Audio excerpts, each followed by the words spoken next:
అందరికీ నమస్తే. Welcome to R Telugu. నిన్న ఏదైతే దేశంలో చర్చనీయమైన అంశం జరిగిందో అదేంటంటే సుప్రీంకోర్టు ఎస్సీ వర్గీకరణ పైన ఒక తీర్పు ఇచ్చింది. దానిపైన కొన్ని ఎస్సీ కులాలు హర్షాతిరేకాలు వ్యక్తం చేస్తున్నాయి. అయితే ఎస్సీ వర్గీకరణ అంటే ఏంటి, దేనికోసం గత 3 దశాబ్దాల నుండి ఎంఆర్పిఎస్ మందకృష్ణ మాదిగ గారు ఎందుకు పోరాడారు అనే విషయం గురించి సహచార జర్నలిస్ట్ నవీన్ అడిగి తెలుసుకుందాం. చెప్పు నవీన్, అసలు ఎస్సీ వర్గీకరణ అంటే ఏంటి, దీని గురించి మందకృష్ణ ఎస్పెషల్లీ ఆయన ఒక మాదిగ కులానికి చెందిన వ్యక్తి, ఆయన ఎందుకు పోరాడాల్సి వచ్చింది? అయితే అన్న యాక్చువల్గా ఎస్సీ వర్గీకరణ అనేది ఇప్పుడు ఎస్సీలో ఒక సబ్ క్యాస్ట్లు 32 ఉంటాయన్న. ఓకే.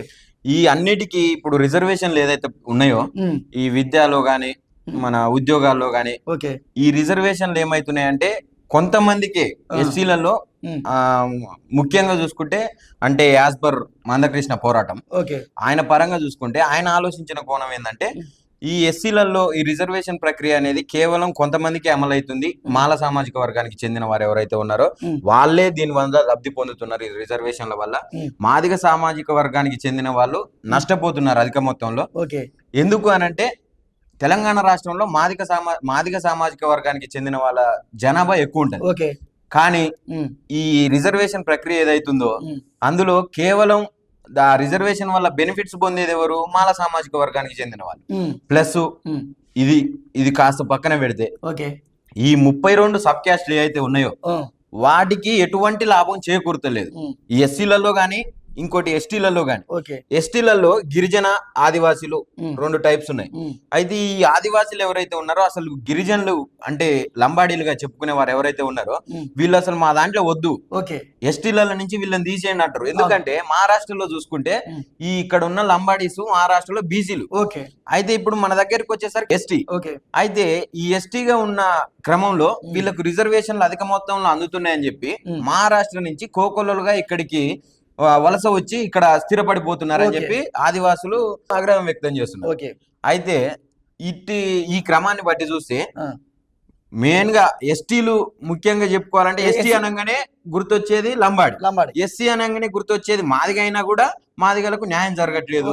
విద్యలో గాని ఉద్యోగాల్లో గాని రిజర్వేషన్లు ఎక్కడ కల్పిస్తే అక్కడ ఈ మాల సామాజిక వర్గం వాళ్ళు కొంచెం ఎక్కువ మొత్తంలో దాన్ని అనుభవిస్తున్నారు అని చెప్పి 3 దశాబ్దాల నుంచి ఎంఆర్పిఎస్ వ్యవస్థాపక అధ్యక్షుడైనటువంటి మందకృష్ణ మాదిగ అనే వ్యక్తి 3 దశాబ్దాల నుంచి ఏకదాటిగా ఒకటే మోటను పట్టుకొని ఉద్యమం చేసిండు. పోరాట సాయిసు రాజకీయంగా గాని సాంస్కృతికంగా గాని ఉద్యమం చేసిండు. ఇప్పుడు ఆ ఉద్యమ ఫలితం అంటే ఇప్పుడు తెలంగాణ ప్రజలందరూ ఏం భావిస్తున్నారు అంటే ఆ ఉద్యమ ఫలితమే ఇప్పుడు వచ్చిన నిన్న సుప్రీంకోర్టు తీర్పు అని భావిస్తున్నారు. అయితే ఇది ఇలా ఉండగా కొంతమంది ఏం చేస్తున్నారు అంటే దీనికి అంటే నా క్వశ్చన్ ఏంటంటే ఇప్పుడు ఒకవేళ వర్గీకరణ చేపట్టకుంటే ఈ తీర్పు ఇవ్వకుంటే అంటే అందరికి కంబైన్డ్ గా సేమ్ సామాజిక న్యాయం ఉంటుండేనా? అంటే రిజర్వేషన్ ఏదైతే ఉందో ఉపకులాలు లేకుండా అందరికి సమానంగా ఇస్తుండే, అది వద్దు మాకు సపరేట్ కావాలనేది అని ఇప్పుడు లేదు ఆయన పోరాటం అది కాదన్న. ఆయన పోరాటం ఏందనంటే మన రిజర్వేషన్లు ఏవైతే ఉన్నాయో అధిక మొత్తం వల్ల మాలలే తింటున్నారు. అట్లెందుకు తింటున్నారు? అందరికి సమానంగా చేస్తున్నారు. కానీ ఇప్పుడు మాలలు కొంచెం తెలివి మంతులుండి వీళ్ళు ఏం చేస్తున్నారు వెనకబడిపోయి అన్ని రంగాలలో మాలలు ముందరికి దూసుకోబోతున్నారు.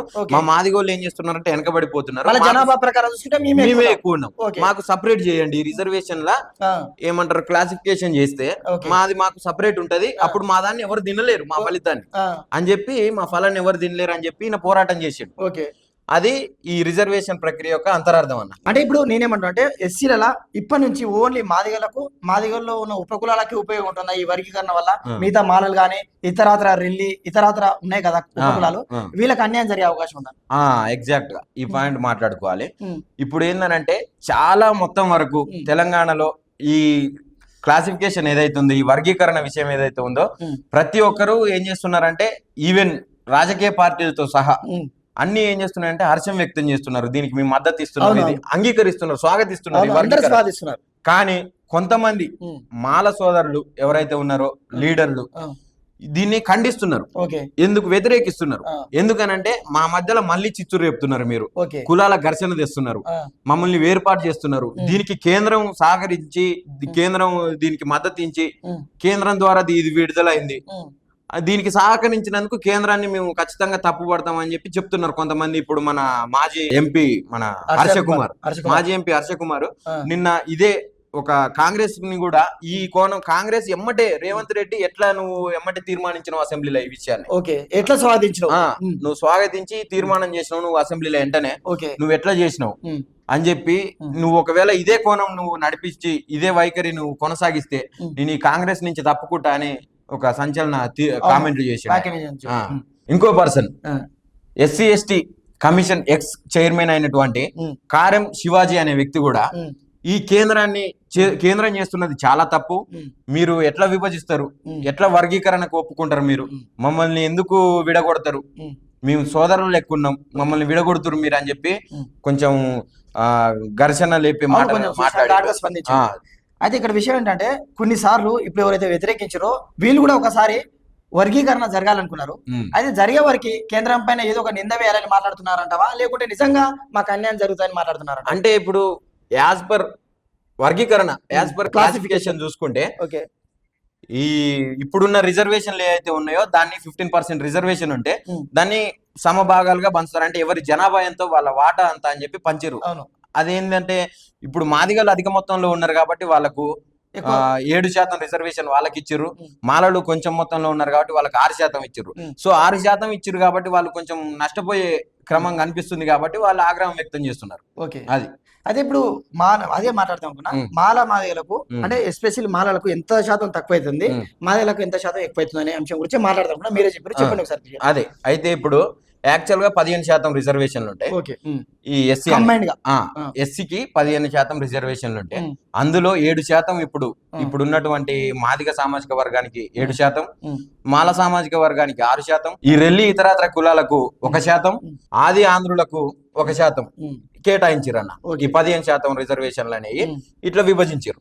అందువల్ల ఇప్పుడు మాలలు 6% అట్లా నష్టపోతున్నారు అని చెప్పి వాళ్ళు ఆగ్రహం వ్యక్తం చేస్తున్నారు. ఓకే, ఫైనల్ గా చెప్పు నవీన్, ఇప్పుడు మాదిగ ఉపకులాలకు ఇది పక్క మేలు జరిగే అంశం కాబట్టి మాదిగలు ఎవరికైనా అభినందనలు చెప్పాలనుకుంటే అది 30 ఏళ్ల నుంచి ఉద్యమం చేస్తున్న మందకృష్ణ మాదయ్య గారికి చెప్పాలా, లేకుంటే ఈ సుప్రీంకోర్టు తీర్పు ఇచ్చినందుకు సుప్రీంకోర్టుకి చెప్పాలా, ఎవరి ప్రభుత్వంలో అయితే వచ్చిందో నరేంద్ర మోదీ గారికి చెప్పాలా, ఎందుకు చెప్పాలి? ఎందుకనంటే అన్న ఈ మాట్లాడుకోవాల్సిన విషయం ఇది. ఇప్పుడు మందకృష్ణ మాదయ్య కంటే ముందు కూడా కొంతమంది ఈ ఉద్యమాన్ని రేకెత్తించిర్రు, స్టార్ట్ చేసిర్రు. ఇది గత 1999లోనే ఇది జరిగింది. ఒక 5 సంవత్సరాల పాటు ఈ వర్గీకరణ జరిగి 5 సంవత్సరాల పాటు ఫలాలు అనుభవించిన ఈ రోజులు మనం చూడొచ్చు గతంలో చూసుకుంటే.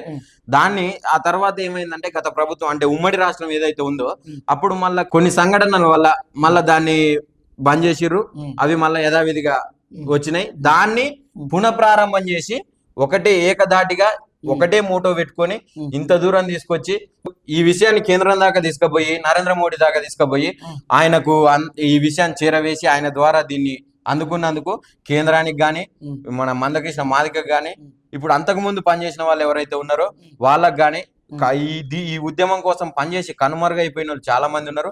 వారందరికీ తెలంగాణ ప్రజలు ఖచ్చితంగా ధన్యవాదాలు చెప్పుకోవాల్సిన మాదిగ సమాజం.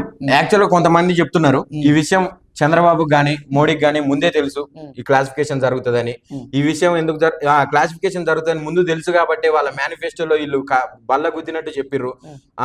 దాని వల్లనే వీళ్ళ స్వలాభం కోసం వీళ్ళ సొంత లాభం కోసం కూడా కొంతమంది కుట్రలు చేసి ఈ క్లాసిఫికేషన్ జరుగుతుందని ఊహించే వాళ్ళు మేమే ఇచ్చినట్టు కలరింగ్ చేయడానికి ఫోజు కొడుతున్నారు అని చెప్పి కూడా కొంతమంది కామెంట్ చేస్తున్నారు అన్న. ఓకే, థ్యాంక్ యూ నేవన్, చాలా చక్కగా వివరించారు ఎస్సీ వర్గీకరణ గురించి.